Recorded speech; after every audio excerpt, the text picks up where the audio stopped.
കർത്താവിൻ്റെ അതിവിശുദ്ധ നാമം വാഴ്ത്തപ്പെടുമാറാകട്ടെ.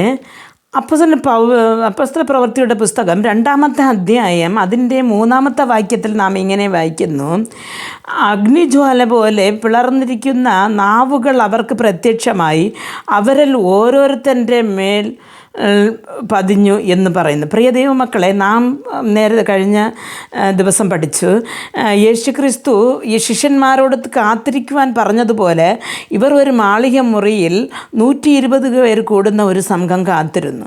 അപ്പോൾ ഇവിടെ പറയുന്നു, ബെന്തേക്കോസ് നാൾ വന്നപ്പോൾ 1-ാമത്തെ അധ്യായം 2-ാമത്തെ അധ്യായത്തിൽ 1-ാമത്തെ വാക്യത്തിൽ ബെന്തേക്കോസ് നാൾ വന്നപ്പോൾ എല്ലാവരും ഒരു സ്ഥലത്തിൽ ഒന്നിച്ചു കൂടിയിരുന്നു. പെട്ടെന്ന് കൊടിയ കാറ്റടിക്കുന്നത് പോലെ ആകാശത്തിൽ നിന്ന് ഒരു മുഴക്കമുണ്ടായി. അവർ ഇരുന്നിരുന്ന വീട്ടിന് മുഴുവനും നിറച്ചു. അഗ്നിജ്വാലയ്ക്കൊത്ത പിളർന്ന നാവുകൾ അവർക്ക് പ്രത്യക്ഷമായി, അവരിൽ ഓരോരുത്തൻ്റെ മേൽ പതിഞ്ഞു. എല്ലാവരും പരിശുദ്ധാത്മാവ് നിറഞ്ഞവരായി ആത്മാവിൽ അവർക്ക് ഉച്ചത്തിൽ ഉച്ചരിപ്പാൻ നൽകിയതുപോലെ അന്യഭാഷകൾ സംസാരിച്ചു തുടങ്ങിയെന്ന് കാണുന്നു. പ്രിയ ദൈവമക്കളെ, അന്യഭാഷകളെ സംസാരിക്കുമ്പോൾ അതിനെക്കുറിച്ച് ആക്ഷേപിക്കുന്നവരും അതിനെക്കുറിച്ച് വേണ്ട എന്ന് പറയുന്നവരും നമ്മുടെ ചുറ്റും ഉണ്ട്.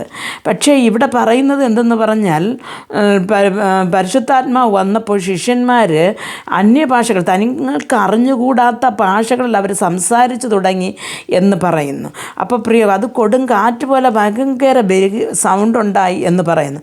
അപ്പോൾ ഇവിടെ നാം ആരാധിക്കുമ്പോൾ, അല്ലെങ്കിൽ ഒരു ആത്മീക സഭയിലെ ആരാധനകളെ കണ്ട് ഇത്രയും ബഹളം വയ്ക്കണമോ, ഇത്രയും കടന്ന് ഉച്ചത്തിൽ വിളിക്കണമോ എന്ന് പറയുന്നവരുണ്ട്. പക്ഷേ ഇവിടെ ദൈവാത്മാവ് പറയുകയാണ്, അവർ ഉച്ചത്തിൽ അവർ ആരാധിച്ചു, ഉച്ചത്തിൽ അവരുടെ ആ ശബ്ദം മുഴങ്ങി, അവരെയും അറിയാതെ അവരെ ആരോഗ്യം അത്രയും വിളിച്ച് ഉച്ചത്തിൽ അവർ അന്യഭാഷകളിൽ സംസാരിച്ചു എന്ന് കാണുന്നു. പ്രിയ ദൈവമക്കളെ, പരിശുദ്ധാത്മാവ് നമ്മളിൽ വസിക്കുമ്പോൾ നമുക്കിങ്ങനെ ഒരു ശക്തി ഉണ്ടാകും എന്നുള്ള കാര്യം നാം മറന്നു പോകണ്ട. അല്ലാതെ പരിശുദ്ധാത്മാവ് എന്ന് പറയുന്നത് ഒരു സ്നാനം, എന്നോടൊരു പുരോഹിതൻ ഒരിക്കൽ പറഞ്ഞതാണ്, ശിശു സ്നാനം കൊടുക്കുമ്പോൾ തലയിൽ 2 തുള്ളി വെള്ളം വയ്ക്കുമ്പോൾ അപ്പോഴും തന്നെ പരിശുദ്ധാത്മാവ് ഇറങ്ങും, പിന്നെ അത് ഒരിക്കലും പോകില്ല, മരിക്കുന്നത് വരെ കൂടെ ഇരിക്കും എന്ന്. അങ്ങനെയാണെങ്കിൽ 2 തുള്ളി വെള്ളം തലയിൽ കൊണ്ടവരെല്ലാവരും നമ്മൾ അക്രമം പ്രവർത്തിച്ച് നടന്നാലും എങ്ങനെ ആ പരിശുദ്ധാത്മാവ് കൂടെ ഇരിക്കും? പ്രിയ ദൈവ പൈതലെ, നാം ദൈവത്തിന് വേണ്ടി സമർപ്പിച്ച് ദൈവത്തിന് വേണ്ടി ജീവിക്കണമെന്ന് തീരുമാനിക്കുമ്പോഴാണ് ആ പരിശുദ്ധാത്മാവ് നമ്മളിൽ വരുന്നതും നമുക്ക് ആ ഒരു സുവിശേഷം പറയേണ്ട ഒരു ശക്തി ലഭിക്കുന്നതും.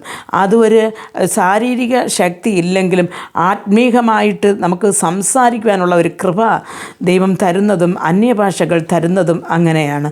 പ്രിയ ദൈവത്തിൽ നിങ്ങളെ ഓരോരുത്തരെയും കർത്താവ് തൻ്റെ പരിശുദ്ധാത്മാവിനെ നിറയ്ക്കട്ടെ എന്ന് ഞാൻ പ്രാർത്ഥിക്കുന്നു. അതേപോലെ തന്നെ ശിഷ്യന്മാർ കാത്തിരുന്നതുപോലെ നമ്മളും കാത്തിരിപ്പാനും വചനങ്ങളെ വായിക്കുവാനും വചനങ്ങളെ മനസ്സിലാക്കുവാനും അത് ഉൾക്കൊള്ളുവാനും പരിശുദ്ധാത്മാവിൻ്റെ ദാനം കർത്താവ് നമുക്കത് ദാനമായിട്ട് നൽകിയിരിക്കുന്നതാണ്. ആ ദാനത്തെ നാം വാങ്ങിക്കൊണ്ട് അനേകർക്ക് പ്രയോജനമായിരിക്കാനും ദൈവം നമുക്ക് കൃപ നൽകട്ടെ. പ്രാർത്ഥിക്കാം. ഞങ്ങളെ അതിവാത്സല്യമായി സ്നേഹിച്ച് വഴി നടത്തുന്ന സ്വർഗ്ഗസ്ഥ പിതാവേ, അന്ത്യകാലഘട്ടത്തിൽ സകല ജഡത്തിന്മേലും ഞാൻ എൻ്റെ ആത്മാവിനെ പൊഴിയുമെന്ന് പറഞ്ഞതുപോലെ കർത്താവെ, ഇന്ന് ഈ വചനം കേട്ടുകൊണ്ടിരിക്കുന്ന നിൻ്റെ പൈതങ്ങൾ കർത്താവെ, ദൈവസന്നിധിയിൽ കാത്തിരുന്ന് പ്രാർത്ഥിക്കുവാനും ഉയരത്തിലുള്ള ശക്തി അനുഭവിക്കുവാനും പരിശുദ്ധാത്മാവിൻ്റെ നിറവിൽ കർത്താവെ അനേകരെ ക്രിസ്തുവിലേക്ക് നയിക്കുവാനും ദൈവം സ്വർഗ്ഗരാജ്യത്തിൻ്റെ കർത്താവെ ഹാലിലെ കവാടത്തിൽ അനേകരെ കൊണ്ടുവന്ന് നിർത്തുവാനും ദൈവം കൃപ കൊടുക്കണമെന്ന് പ്രാർത്ഥിക്കുന്നു. കർത്താവെ, ചെയ്തു പോയ തെറ്റുകൾ കുറ്റങ്ങൾ അങ്ങ് ക്ഷമിച്ചുകൊണ്ട് ഞങ്ങൾ അങ്ങയുടെ പരിശുദ്ധാത്മാവിൽ നിറച്ച് അങ്ങയുടെ വഴിയിൽ തന്നെ നടന്നു വരുവാൻ ഓരോരുത്തർക്കും കൃപ നൽകണമെന്ന് പ്രാർത്ഥിക്കുന്നു. യേശു ക്രിസ്തുവിൻ്റെ നാമത്തിൽ പ്രാർത്ഥിക്കുമ്പോൾ പ്രാർത്ഥന കൃപയോട് കേട്ട് മറുപടി നൽകി തരണം നല്ല പിതാവേ. ആമേൻ.